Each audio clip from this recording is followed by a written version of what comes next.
Folks, welcome. We have another of our fireside chats for ZineQuest month. I think I pronounced that right.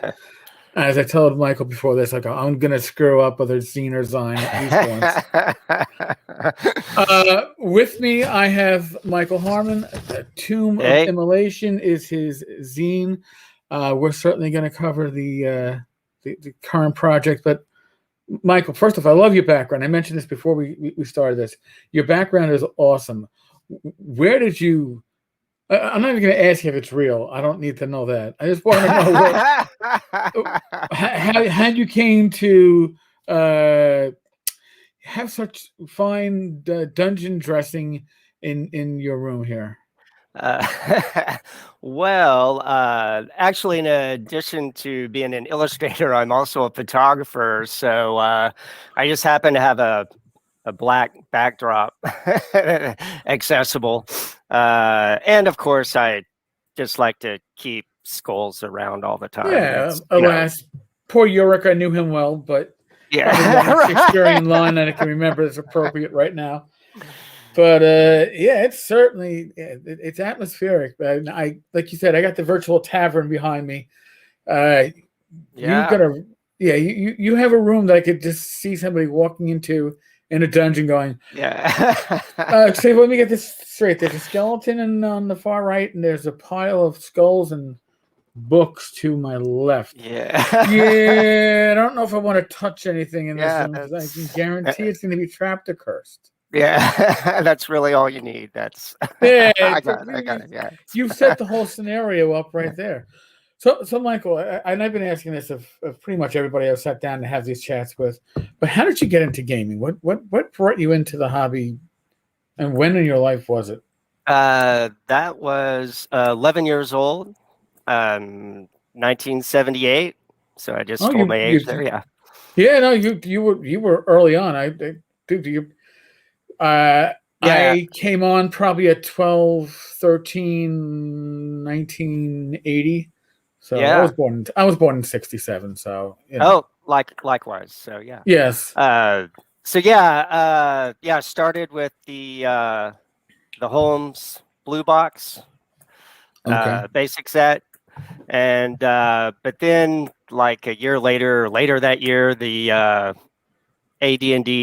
1E Player's Handbook came out, and then we gobbled up all those hardbacks. So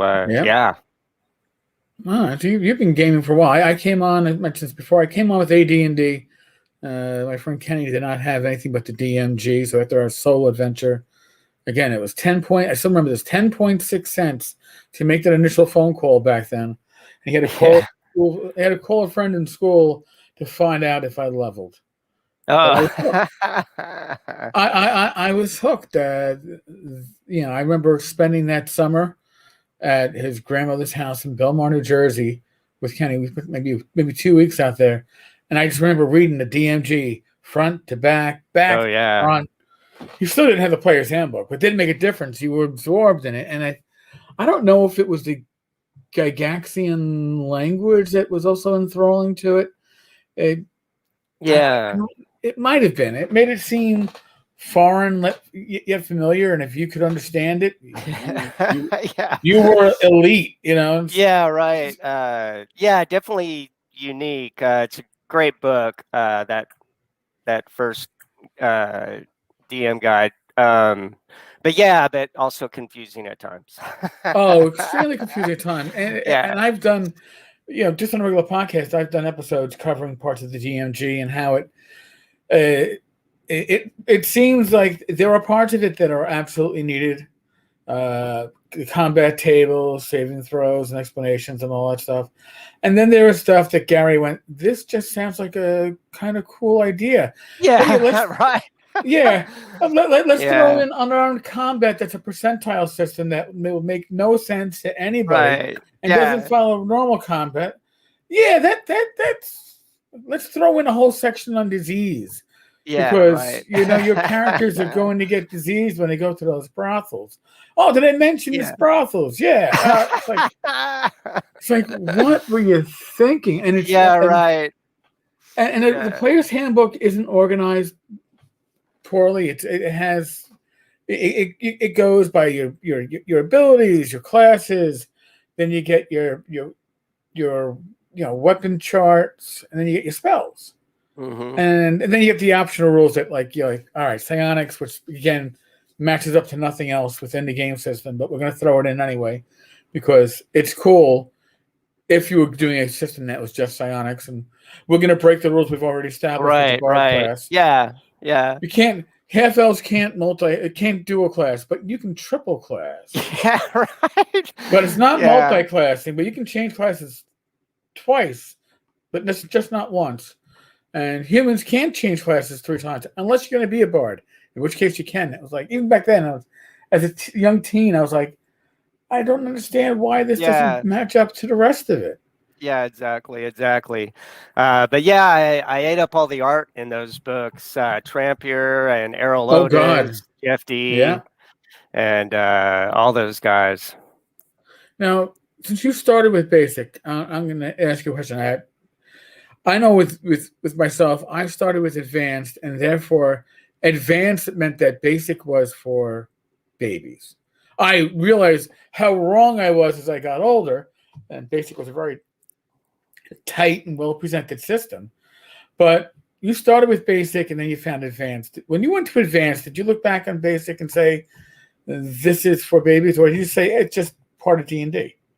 Yeah, actually, I kind of jive with you there. That we kind of felt the same way. If not, for babies, for definitely, this was for starters. It's the immature group that plays basic. Right. Only people that can understand spell segments with spell interruption, weapon versus AC adjustment, and weapon speed that makes no sense. Yeah, can play advanced D&D. Exactly. That was my first summer of actually game mastering. It was by the book. And oh wow. You get through maybe 3-4 encounters in a game session, and then you'd be like, I think are we done? I guess we're done. Yeah, right. And then we jettisoned segments and spell interruption, and we never really understood weapon speed because I remember reading articles that dagger against a two-handed sword at times can attack 3 times before the two-handed sword attacks once. I was like, what time is that? Because it doesn't. I remember we talked about weapon speed, but I don't remember ever using it. I think to us the biggest difference going from basic to advanced was all the races being able to play a class instead of races class, and then access to higher level spells and all that. And the additional classes themselves, you got an action. Right. You could play a paladin, ranger, assassin was always the class. Like, oh shit, somebody wants to play an assassin. Yeah. We're gonna have inter-party conflict. Not to be called as that. We said we're gonna have an asshole. Even if it's a good friend of yours, he's playing an assassin. It means he wants to be an asshole. He wants to role play. He wants to role play an asshole. I know it, because if you just wanted to role play a thief, you take a thief. But you took assassin because that was your excuse to. Well, I'm an assassin. I'm not good. I'm evil. It's just so in the rules that I can't be good, or even got to be evil. That's like somebody's just looking for an excuse. Right. God help us. So now you started with basic, you moved on to advanced, and you've been gaming. My God, over 40 years. I'm probably just over 40 years myself. Did you have any point in your gaming career where I always call it for adulting reasons, had to leave the hobby, or were you playing straight through to now? I did have a little break. And really not even for adulting reasons. That sounds funny. I played up like solid all through high school. I think the years where I lacked mostly was probably during college. Just because I don't know, having fun with college and all that goes with that. Yeah, well, see, college actually. College is when I had two groups. I had my college group, and I Okay. had my. But Yeah, a lot of people tend to be that way. And you know what? It seems like during college I played in the summer, but it seems like when I was in school I wasn't playing as much. you And have then to when do I got, schoolwork. Damn it. yeah, I don't know. Yeah. Schoolwork, maybe a little bit of partying, There you go. that kind of stuff. But yeah, after I got out of college, in my 20s, sometime in my 20s again, I got back into it. And then I really went full steam again. Okay. Yeah, even with myself, I had I had like a 10-year break. For me, it was adulting. It was like, oh, so you're not working retail. You're actually going to be, in my case, a cop walking the streets of the South Bronx until 2 o'clock in the morning, with your weekends being Wednesday, Thursday, which Yeah. didn't really lead to a great way to game on the weekends, where others in your group our group had lasted until I was 29. And Okay. then that was my high school group that was still going strong. It was Oh, amazing. wow. And then it was like, all right. And we took a break. And I guess kind of didn't really come back. I came back with EverQuest and with the same people. But EverQuest is not role-playing. EverQuest is it's a fantasy game with some role-playing tropes attached to it, where you kill shit and take their stuff. So it's pure murder hobo. Right. Exactly. And then I came, I guess, right before I met my wife, Rachel, I found Fantasy Grounds, and I found a Dark Heresy group. Oh, yeah. And before high-speed internet, at least before I had it, so everything was text chat. But that was, I could deal with Dark Heresy because I had played Warhammer Fantasy Roleplay, and I liked it. But Fantasy Grounds 2, all the tables were embedded into the rule set. So anything you did, you just rolled the virtual dice, and you had the result. You didn't have to refer to the rule book, which was good, because I probably didn't know the rules well enough to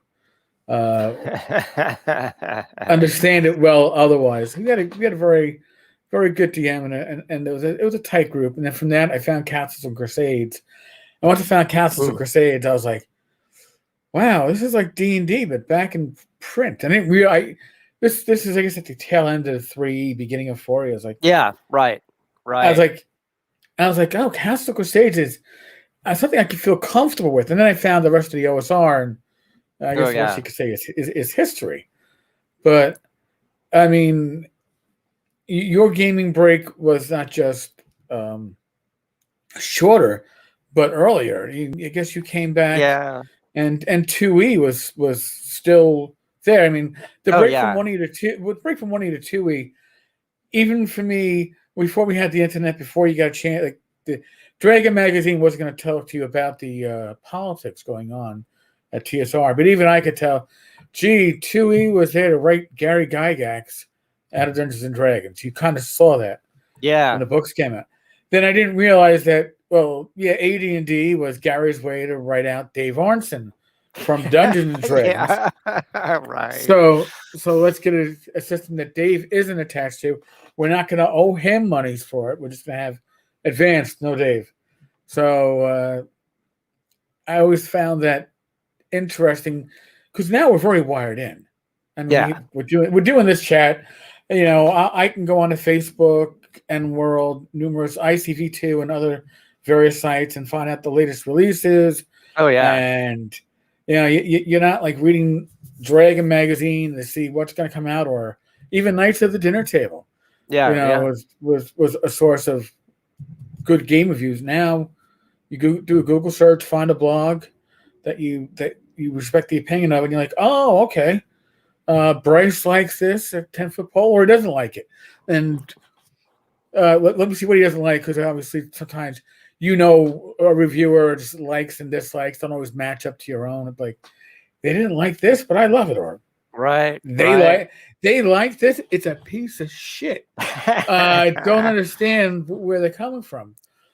But it's just part and parcel, I guess, with a lot of it. Now, we're gonna, I guess, change gears a little bit. Yeah. Your latest project. Now, am I calling it latest project? Have you done other Kickstarters before this? Or No, your this is first? the first one. First one. All right. So before we talk about the Tomb of Immolation and get into the nitty gritty, I'd like to get your feelings on the Kickstarter experience, because I know people that have done dozens. I know people that it's the first one. What was that feeling when you hit go live on your Kickstarter? Yeah, well, I guess I had an anxious feeling, but I was pretty excited. I was pretty amped up that it was finally bam. But yeah, but also kind of a anxious feeling, I guess, also. Um, and yeah, it's definitely been a whirlwind, just promoting things and all of that. So it felt good when we hit the funding goal and all that. Of course, that felt Oh, great. I'm sure. Now, I mean, Kickstarter's been doing this for a while, and I hear that they're. I've never done a Kickstarter. I've backed, and I always got to look over my shoulder before I say this, and make my wife isn't within earshot. And this is before ZineQuest, because I've already blew my $250 budget and going strong. Yeah, I But hear you. I'm a super backer of like I'm a super backer, so yeah, 400 I can relate. over 450 Kickstarters backed. Wow. Okay, you've got me beat, but I'm a super backer. Yeah.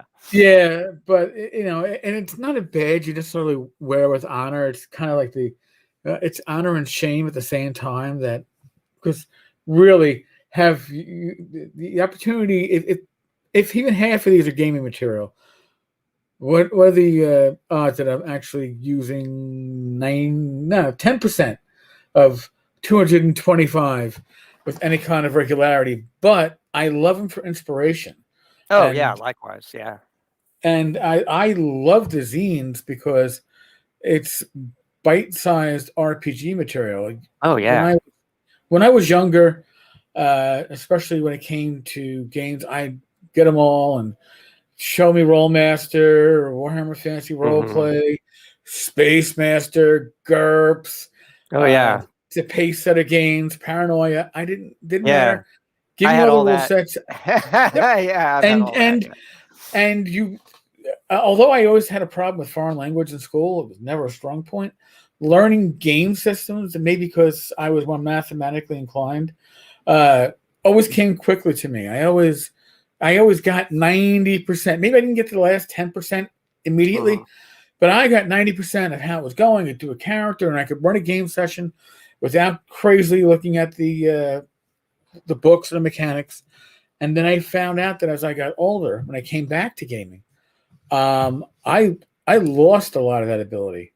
I can I go back to games that I'm quasi familiar with, like Warhammer Fantasy Roleplay, and still probably run a game if I read the new rules. Yeah, I played that. Can I necessarily pick up a brand new rule set and say, all right, yeah, this is the Conan 2D20 rules. Will I feel comfortable enough learning them to run it? And almost the universal answer is always, I could play, because what you have to carry as a player is a lot less than as a DM. But I find games than the OSR. I found Labyrinth Lord, Swords and Wizardry. Osric was probably the first one that I found when I came back. I was like, oh my god, somebody reorganized AD&D first edition. So it actually makes sense, and left out the stuff that we left out in the end anyway, because it slowed down gameplay. Oh my god, this is great. But then for new games, I think I found 2 new game systems that I could sit down with and actually say I could learn it to the point that I could run it. And one was Faraway Land, because it's a simple D6 system. It's got a great sense of humor, but the mechanics are pretty straightforward. And then there's Tiny D6 because Tiny D6. I'm a big fan of Tiny D6. I'm a Yeah, big and fan. it has an old school feel, and it doesn't overwhelm you with fiddly parts. I mean, there are people that live for the crunch, and I'll be honest with you, I probably lived for the crunch back in the day. You know, yeah, I hear you.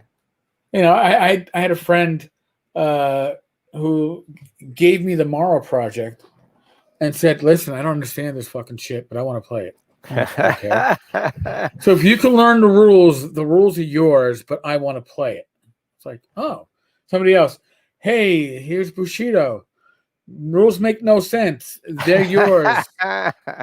So that was me as a younger gamer. Now I look at the Bushido rules and I'm like, well, first off, the typeset's so small, I don't think I can read it with my older eyes. But I look at it and I go, not worth the effort when there's such a plethora of choices out there, especially ones that are built on old school gaming. Tomb of Immolation, you're using the 5e and the OSR style rule sets for your game engine, so to speak, behind this adventure. So I own the 5e rules. I've read the 5e rules. I could never run them. Again, too many fiddly points to it for me to feel comfortable with it. But when you're writing an adventure for these two systems, although they share the same roots and many similarities, the power curve between the two is different.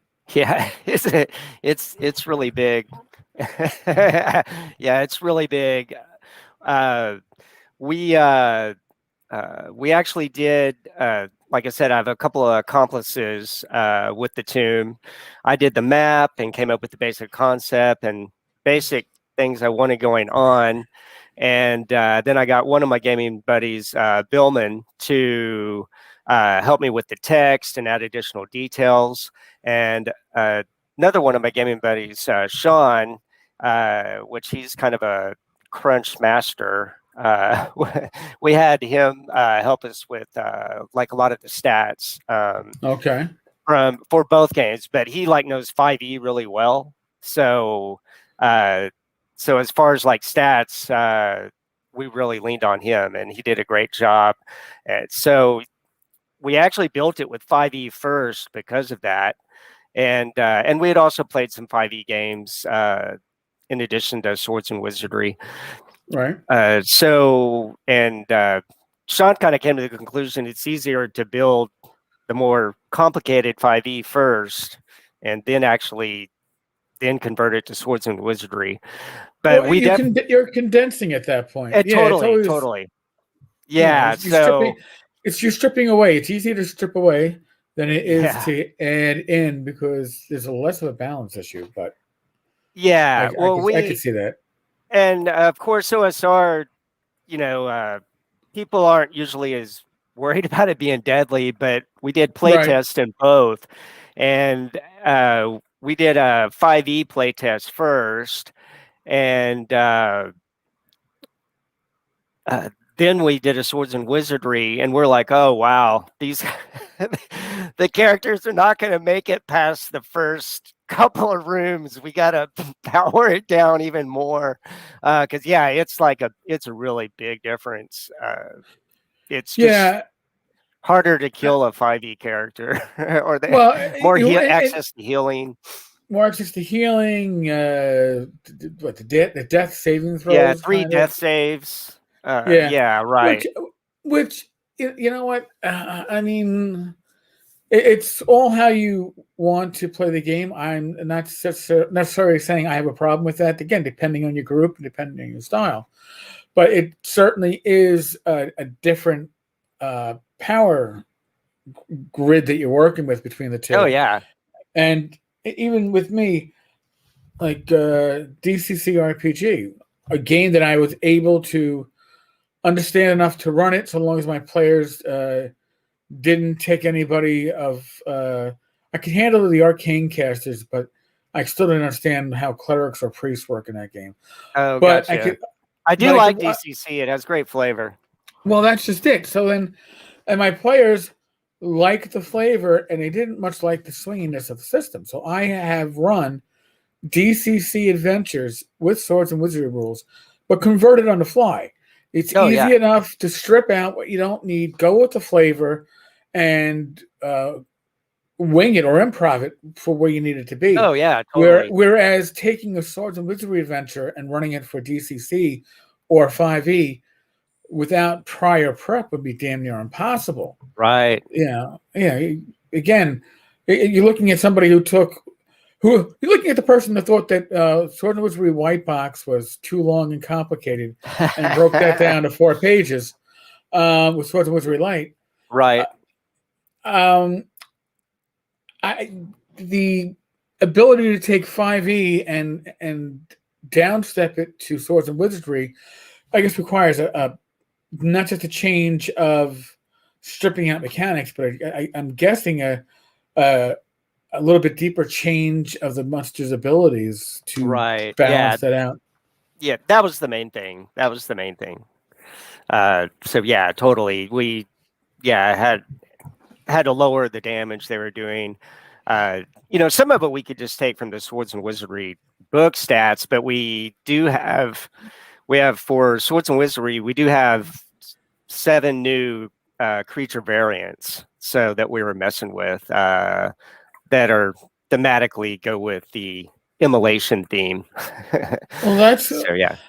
Listen, from my perspective as a GM that likes to run games that are more on the improv side, loosey-goosey. Having new creatures in an adventure is always awesome, because even if you've run the adventure, then you have inspirational material for other adventures, other scenarios. It adds to your toolbox. Oh yeah, and I that's the great thing about the rules light is I'm kind of about the narrative. So we actually also play tested, just like I said, I've been into Tiny D6 lately. Right. I just ran a play test with Tiny Dungeon, and I converted on the fly, and it was so easy to do, and that was a fun game. But I just did that on a lark. But it was fun. Yeah, the Tiny D6 system it's relatively new, but it's very underrated for the flexibility and the simplicity. I mean, I as a game master, I prefer game systems that once I've learned the rules, there's minimal looking in the books, because nothing slows down the game more than looking in the books. Like if you're going to run DCC, you need a Purple Sorcerer's app so you can pull out the spell charts and have them. Great app. Flipping through that book is literally a pain in the ass, but nothing really breaks the immersion, not just for the players, but even for the DM. If I'm running a good session, I get into it and visualize what's going on. Oh yeah. I gotta stop and I gotta go flip, find the rule section. So Swords and Wizardry, Swords and Wizardry Light, which I run at cons, are things once the game goes into motion, rules go to the side because you know them. And 6 is something that I feel if I spent another couple of hours just rereading certain bits and pieces, I could run it with my 10-year-old niece and she'd be flying through stuff. Yeah, that's the overhead isn't high. Yeah, it's great. And even though it's simple, it's cool because it's very customizable with PCs due to the traits. Right. So you can really customize your characters and creatures. So it's pretty cool. But I had a great time. Swords and Wizardry, ran that with Tony with +1 EXP, and that was a really great play test. Had really great fun with those guys. So now, What made you decide to do a zine for ZineQuest? I mean, this I had said there were dozens. Apparently, there are hundreds of people that are involved in ZineQuest this year. So this whole process is kicking things off. But what made you say this is something that I'd like to do? Yeah, I actually I was talking about with my buddy Billman. He had he had actually DM'd a campaign uh, a while back and ran us through. It's all the players in my old school group. We all GM, so we kind of switch around. Right. Anyway, he ran this campaign. It was like a year-long campaign, and last year I was kind of like, man, it'd be really kind of cool if we took this and formalized it and added all the details, added art, and self-publish it. So we kind of started on that, but and it's kind of on the back burner for the moment. But we done quite a bit for it, but it was like a really big project. So over the summer, this last summer, the one-page dungeon contest came up. Right. And so I said, so I drew the map, and like I said, I had the basic idea.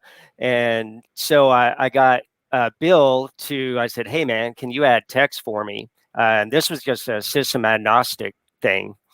And I said, let's enter it in the one-page dungeon contest. So it didn't have any art, but it had the ISO map. Okay. And so we actually put it together, and I said, let's do a small project like this, see if we can, do it, and bam, put something out. And we literally put that together in like a week and got it entered. But it turned out really cool. So when ZineQuest was coming up, I was like, you know what? This is really a cool thing. Let's take it and expand it and have a more formal project that we can put out there and actually, kickstart. And so that's kind of how it took off. And we had this one page, and yeah, we were thinking, it might expand to 24 pages or something like that. Right. Anyway, now it's like with artwork and everything, it's like it's ballooned up to like around 70 to 80 pages. So Damn. yeah, so it's going to be a really thick boy. That is pretty awesome. Is the experience in creating this what you thought it was going to be? I mean, have you come into any curveballs that you didn't expect in this creation process? Not any crazy curveballs. Not really any crazy curveballs, because we did, like I said, we did a bit of play testing, and we did alter things, minor details and stuff. Play testing, things run smoother and stuff like that. So the play testing really helped. And Bill, he popped out the text pretty good, and I worked like a madman on the art. And so going into the project, except for maybe making minor changes due to playtests and stuff, we had it pretty much written. And like I said, we've made minor changes, and I had pretty much like 90% of the art done. So we felt pretty good going into it. The biggest curveball is now, and we're in the process of doing layout now. So Right. it's pretty close to complete, but another one of us, another gaming buddy, Muv, is helping us with layout and editing. So that's so far maybe been the biggest challenge, just since we haven't really done layout on a project of this size or whatever. Right. So, well, that might go hand in hand with David Thompson's question. Is there anything you learned during this process that you wish you had known before you started? Yeah, that's a good question. Yeah, I mean, there are some. Probably the biggest thing is probably layout and just keeping in communication on the layout with my design aspects and kind of what I want out of the layout. Muv's done a great job on doing the layout, but I know now that I could have communicated some things maybe better with him beforehand instead of saying, "Oh, this is what I really want to do with this page," and going back and fiddling with it or whatever. Right. But all in all, that's been kind of minor. I can't really complain. Like I said, the fact that we had the majority of the art and writing done, like that's like been a big relief, and we wanted that. Like I said, we worked really hard to get everything as close to finished before we launched. So that made everything a lot easier.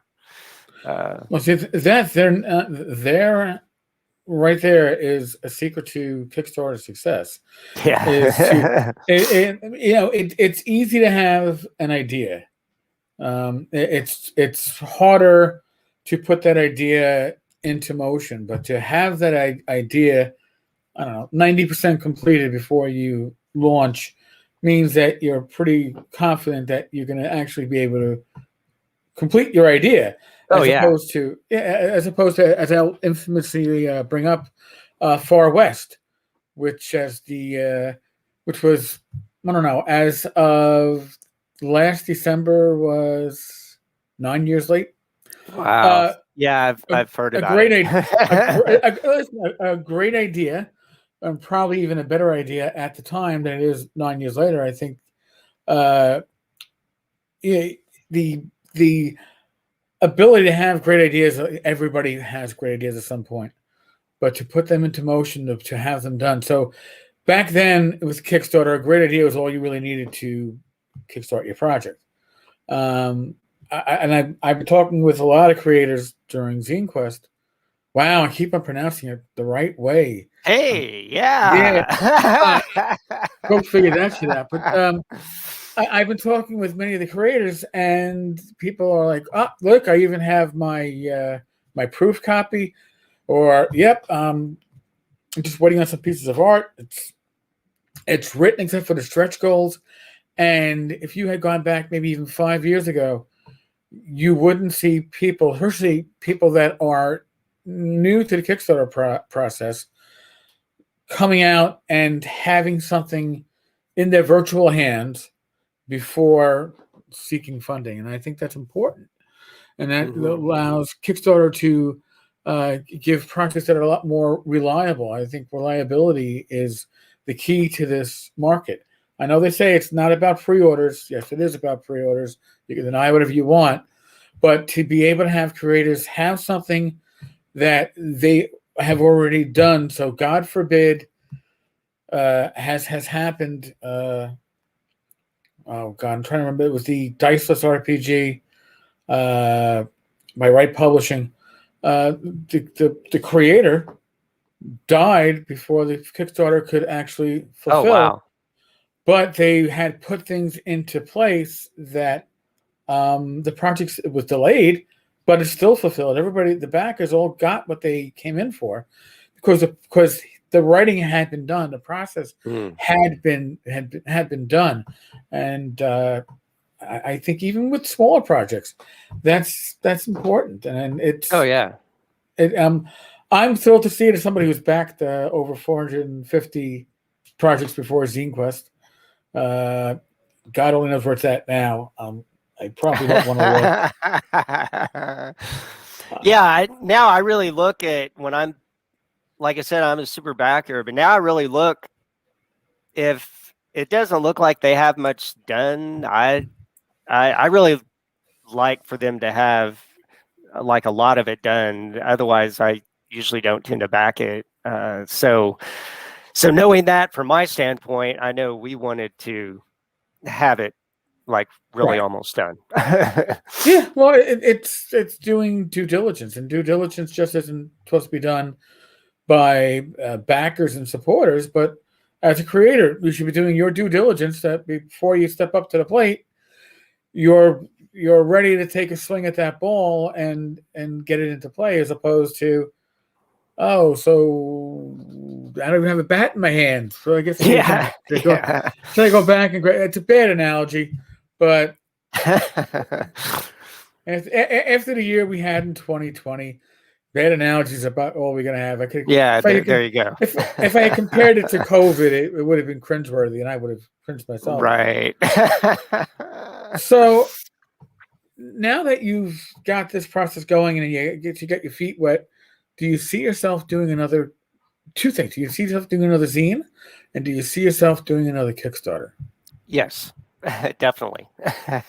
to both. All right, that's good. Yes, definitely another zine. We actually have several projects in mind.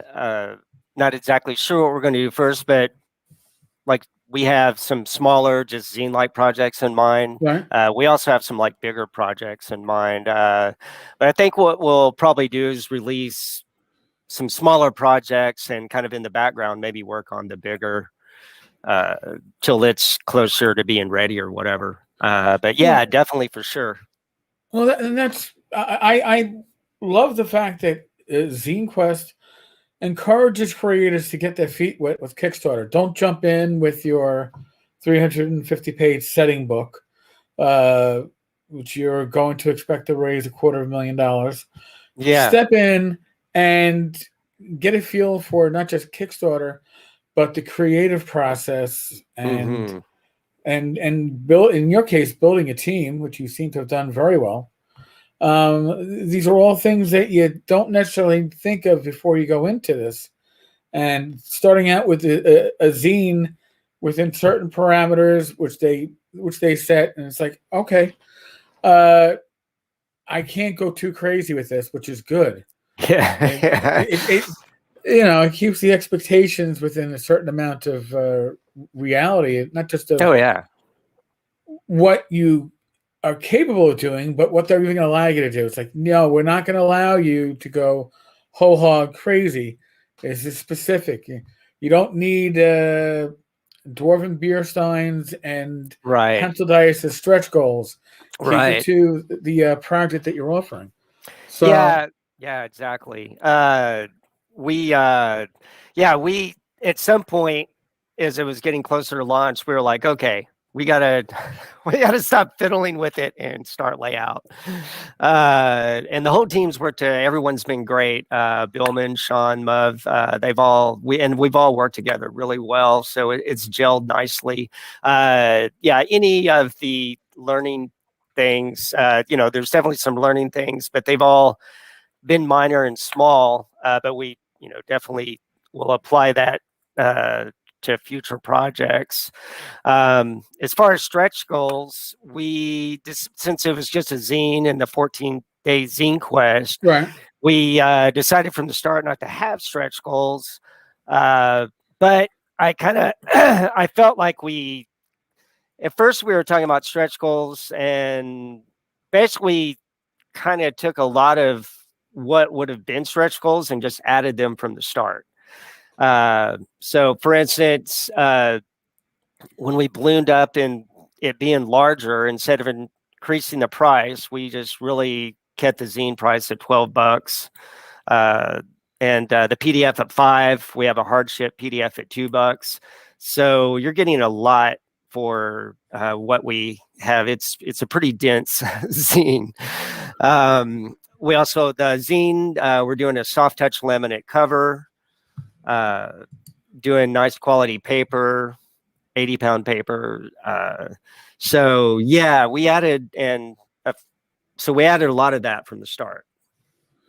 Now you mentioned a hardship backer. That's the Ash zombie level.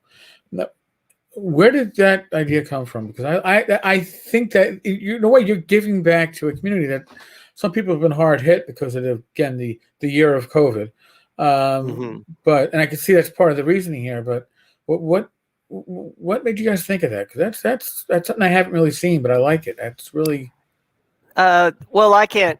Well, it was I'm the one that put that idea forth on this project, but I can't claim to have made that up. I've seen a few other projects this year do that. okay. And I think in response to COVID and everything, and a lot of people having a tough time in 2020. So I thought that was a great idea, and offer that up so everyone can pretty much get into it and have access to it. Yeah, I mean, and what I find, again, it really shows you the community that you have. You've got 19 backers that are in at the $2 level, and you've got 54 that are in at the $5 level. Right. And it's not like you're saying, "Hey, folks, show me some proof of your hardship." It's yeah, no. yeah, so people that are actually saying, "Yes, I have the hardship level," probably do have the hardship, and people that have the money in their pocket are backing at the level where they're saying, "We want to support the project at a point that we feel is appropriate and is paying for the value that we're getting." And I think that is a really great insight into the community that we are a part of. Oh yeah, the OSR community is great, and that's what's. I don't know how many people have backed it for 5e or OSR, but really the OSR community is how this is taken off.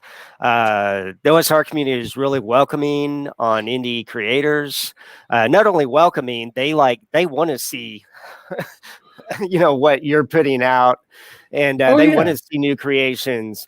When I was trying to post to 5e sites, they're so concerned about spam and they're not very as welcoming to indie creators. So, well, if you're going to create for 5e, you should be going through the DMs Guild and right, all that, yeah. So and give half your money to Wizards and Drive Through. Just an observation. I'm not criticizing, just making an observation. Yeah, again, I'm not criticizing 5e or anyone that plays 5e. Like I said, it's part of our product, but the driving force of this Kickstarter has definitely been the OSR community for sure. So yeah, definitely props to the OSR community at large. Yeah, I'm very, very happy to be a part of it, and likewise. I'm very happy to do my share. As I've stated to others, we all have a role to play within our community. My role is generally to get good projects, whether it's on Kickstarter or new releases, give them a little bit more visibility and viability, and I am happy to do so because. Oh yeah, I appreciate it. It is the spice of gaming is keeping it going and to keep the material fresh. And it doesn't mean that there isn't old material out there that isn't awesome. I still go back and I'll read my Stonehell dungeon by Michael Curtis. I think it's timeless. Oh yeah. Oh, but yeah. Michael Curtis writes some great stuff. Yeah, but I still like to see the new stuff coming out. I like to see it, push us in new directions. So, again, ZineQuest, from my perspective, has been awesome. And I blew through my budget in the first 3 or 4 days. Oh my goodness. You and me both, buddy. I was like, $250. How? There's no way I'm like, wow, that's these small projects add up real quickly when they all look really good, and it's like Christmas year round when these envelopes come in the mail. Oh, I know. Yeah. So, well, Michael, I'm very glad that you got the time to take out of your day to sit down and for us to do this little chat. We've got some nice feedback from our live audience. So really, I want to thank you. This was good. Yeah, and thanks. I appreciate you inviting me on, and like I said, I appreciate what you do for the community in general. It's awesome having that access. Oh, everybody's put in the world to accomplish something. And at this time, Yeah. at this time in my life, this is what I'm here for. I did my 20 years accomplishing other parts of my life, and now I get to do the stuff that I enjoy. So it works out well, folks. Tonight we have another live stream at 7:30 with Thad Moore and oh God, Erwin. We're going to be talking about another ZineQuest tomorrow. Awesome. Tim Shorts is going to be joining myself and Joe the Lawyer at 8 p.m. Yes. Yeah. The infamous Tim Shorts. Yeah, I've backed his projects, of course. Oh, I didn't. Yeah. Well, I've known Tim for years, but I've been backing his Patreons. I think the moment he started going live with that, and then he got mad at me when I was running his games, and he's like, you actually have what we're running. He goes, you actually have it. I go, I do. I'm like, yeah, it's part of the Patreon. You probably got it like 6 months ago. It's probably tossed into my Tim Shorts Patreon box. I figured you were running stuff. I didn't want to see it, so I didn't want to ruin anything, Tim. What else? And then Saturday, we've got 3 live streams, 11 a.m., 7 p.m., and 9 p.m. The 9 p.m. is Gamers Health with myself and my lovely wife, Rachel. So we're moving to live streams. It was well received last Friday when we didn't have a regular live stream. So we're moving it to Saturdays. So we're not interfering with the other live streams. All right, folks. On that note, have a blessed day, and I will be back later on. Again, Michael, thank you. Thank you.